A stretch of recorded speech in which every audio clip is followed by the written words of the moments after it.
Hello students, आज जो मैं इस वीडियो में टॉपिक कवर कर रही हूँ वो है विज्ञापन का 5 AIIMS model, the 5 AIIMS model of advertising.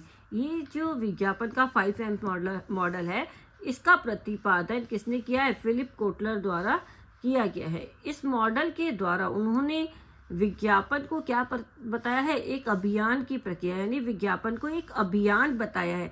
और इनके द्वारा यदि कोई संस्था प्रभावी विज्ञापन द्वारा विक्रय वृद्धि को बढ़ाना चाहती है, या फिर ये कहें कि विज्ञापन से वो संस्था अपनी ख्याति में वृद्धि करना चाहती है या ग्राहकों तक अपनी पहुंच बढ़ाना चाहती है, जो भी उसके लक्ष्य हैं, उन लक्ष्यों को पाने के लिए वो इसे एक अभियान मानकर कार्य करे। और जब वो इसे अभियान माने तो उनमें क्या है, इस दिशा में वो क्रमबद्ध प्रयास करे। इसीलिए इसे कहा गया है विज्ञापन अभियान प्रक्रिया। देखिए यहाँ पर उन्होंने क्या बताया है कि इनके द्वारा यदि कोई संस्था प्रभावी विज्ञापन द्वारा विक्रय वृद्धि को बढ़ाना चाहती है तो उसे इस दिशा में क्रमबद्ध तरीके से एक अभियान मानकर निम्न कदम उठाने चाहिए। देखिए अब यहाँ है ये 5M में सबसे पहला आपके आता है मिशन, सेकंड है आपका मनी, थर्ड है आपका मैसेज, फोर्थ है मीडिया और फिफ्थ है आपका मेजरमेंट। अब यहाँ देखिए फर्स्ट जो पॉइंट आता है मिशन, ठीक है। मिशन फिलिप कोटलर ने जो अभियान विज्ञापन अभियान प्रक्रिया बताया है, उसका प्रथम चरण उन्होंने विज्ञापन के लक्ष्यों का निर्धारण माना है। देखिए आप जानते हैं कि हमने जब भी कभी बिजनेस स्टडी में प्रबंध का टॉपिक पढ़ा, हमने कहा हमेशा प्रबंध क्या है? एक उद्देश्यपूर्ण प्रक्रिया, यानी प्रबंध जो भी कार्य करता है वो हमेशा उद्देश्यों को ध्यान में रखकर करता है। तो ठीक इसी तरह फिलिप कोटलर भी इसको क्या है कहते हैं कि जब विज्ञापन को आप एक अभियान मानकर कार्य कर रहे हैं तो सबसे पहले इस अभियान का पहला कदम क्या है कि आप विज्ञापन के लक्ष्यों को तय कर लें। आप पाना क्या चाहते हैं, यानी ये लक्ष्य दो प्रकार के यहाँ फिलिप कोटलर के द्वारा कहे गए हैं कि एक संस्था के दो लक्ष्य हो सकते हैं। एक तो विक्रय में वृद्धि करना, आप सभी जानते हैं कि विक्रय में वृद्धि करना प्रत्येक संस्था के विज्ञापन का लक्ष्य होता ही होता है। साथ ही विज्ञापन के माध्यम से कोई सूचना देना चाहे संस्था, ग्राहकों को प्रेरित करना, स्मरण कराना अपने प्रोडक्ट के बारे में, अपनी संस्था के बारे में वो उन्हें वापस से याद कराना चाहती है, तथा ग्राहकों के क्रय निर्णय की प्रशंसा करना, ये भी क्या है उसके लक्ष्य हैं। ये इनको सम्मिलित रूप में और अलग अलग भी लेकर विज्ञापन करवा सकती है, ठीक है। तो सबसे पहला कदम क्या है? लक्ष्यों का निर्धारण, मतलब 5M में फर्स्ट M किसका है? मिशन का। अब सेकंड पॉइंट आता है मनी का। देखिए विज्ञापन का लक्ष्य निर्धारित कर लेने के पश्चात विज्ञापन कार्यक्रम अभियान हेतु खर्च की क्या है, जो खर्च की जाने वाली आपकी राशि है उसका निर्धारण, यानी एक तरीके से बजट जो कि विज्ञापन के लिए आप खर्च करना चाहते हैं उसे तय कर लेना चाहिए। यह राशि सदैव कुछ बातों को ध्यान में रखकर की जानी चाहिए। आप जानते हैं कि विज्ञापन एक ऐसा अवैयक्तिक संप्रेषण है जिसके लिए पैसा खर्च होता है। अब जब आप पैसा खर्च करने जा रहे हैं तो उसे यूं ही तो आप नहीं लगा देंगे ना। आप जानते हैं एक विज्ञापन क्या है? विनियोग है, लेकिन अगर उस पर कुछ ज़्यादा पैसा लगा जाए तो वो खर्चा भी क्या है? अपव्यय में बदल जाता है। तो यहाँ पे फिलिप कोटलर का मानना है कि आप जब भी विज्ञापन करवाएं तो एक बजट जरूर तय करें, और ये बजट तय करने से पहले आप कुछ बातों को जरूर ध्यान रखिए कि आपके उत्पाद का जीवन चक्र, यानी आपका उत्पाद जीवन चक्र के किस कदम पर खड़ा है।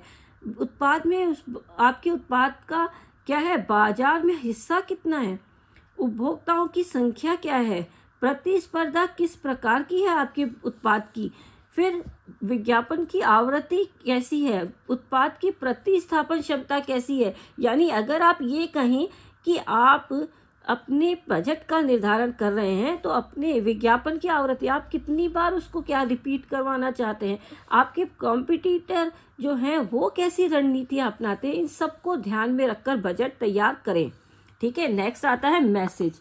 मैसेज क्या है? फिलिप कोटलर के अनुसार विज्ञापन की सफलता के लिए एक अच्छे विज्ञापन संदेश का होना बहुत ज़्यादा जरूरी है। यह संदेश न केवल विवेक युक्त मतलब समझदारी से तैयार किया जाना चाहिए। उसमें न केवल समझदारी हो, साथ ही आपकी भावनात्मक भी, भावनाएं किसकी यहाँ पे ध्यान रखनी है? ग्राहकों की भावनाओं को ध्यान में रखकर विज्ञापन तैयार किया जाना चाहिए। इसके साथ ही ये नैतिक मूल्य, कानूनी प्रावधान तथा विभिन्न मूल्यांकनों को भी ध्यान में रखकर क्या है तैयार किया जाना चाहिए। यानी जब भी संदेश बनाया जाए तो फिलिप कोटलर का मानना है कि इन सभी को ध्यान में रखकर एक अच्छा संदेश तैयार किया जाना चाहिए, क्योंकि आप जानते हैं कि अगर एक संदेश सही नहीं बनेगा या उसमें कुछ कमियां रह जाएंगी तो क्या होगा, आपके जो विज्ञापन का लक्ष्य है आप उसे सही तरह प्राप्त नहीं कर पाएंगे। और कभी कभी ऐसा भी हो सकता है कि संदेश सही नहीं होने के कारण या उपयुक्त नहीं होने के कारण क्या होता है, संस्था की ख्याति पे विपरीत प्रभाव भी पड़ता है, बढ़ने की बजाय उस पर नुकसान भी हो सकता है। नेक्स्ट देखिए मीडिया 5M के 4th नंबर पे आता है माध्यम विज्ञापन का। फिलिप कोटलर के अनुसार विज्ञापन के अनेक माध्यम होते हैं। आप और हम सभी जानते हैं कि अनेक माध्यमों से विज्ञापन करवाए जाते हैं, जैसे कि टेलीविज़न, रेडियो, समाचार पत्र, पत्रिकाएं और भी कई सारे मीडियम क्या है आपके यूज़ होते हैं। अब हर मीडियम की क्या है आपको पता है कि अपनी अपनी लिमिटेशंस होती है, सीमाएं होती हैं।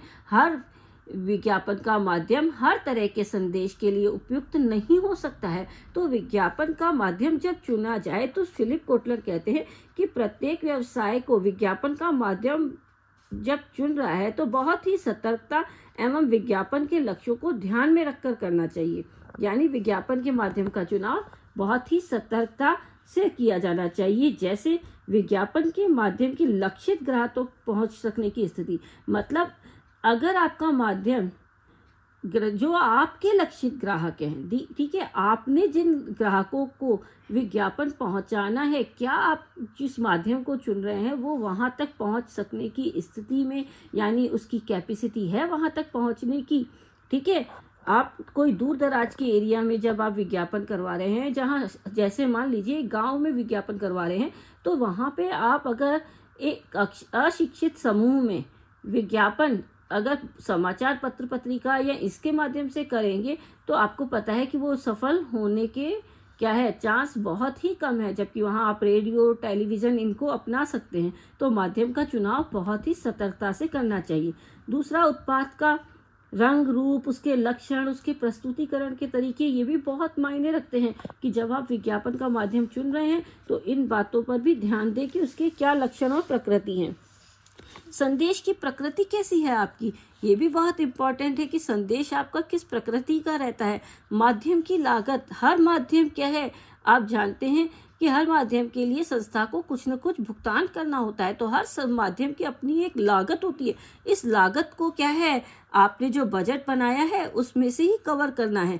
तो माध्यम की लागत इतनी ना हो कि आपके बजट को क्या है उस पर बुरा प्रभाव डाले, तो माध्यम की लागत भी आपको ध्यान रखनी है। ठीक है, इसके बाद आता है मेजरमेंट का मतलब है यहाँ पे मूल्यांकन करना।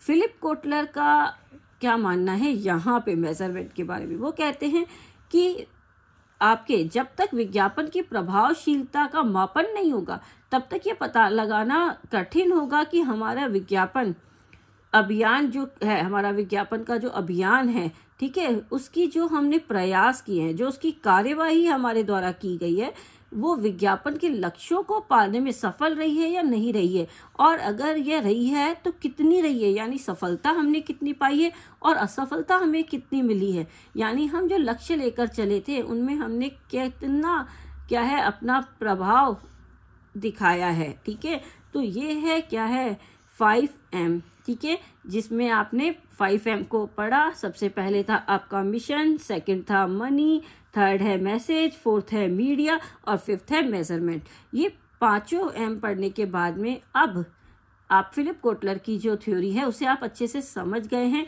फिलिप कोटलर की इस थ्योरी का जो मैंने निष्कर्ष है वो छोड़ दिया है। क्यों छोड़ा है? क्योंकि निष्कर्ष सदैव आपको स्वयं बनाना चाहिए। जब आप कॉन्सेप्ट को पूरा समझ चुके हैं तो अब आप अपने प्रश्न के उत्तर में हमेशा अपना निष्कर्ष स्वयं लिखें, जो कि आपकी अनुभूति होगी।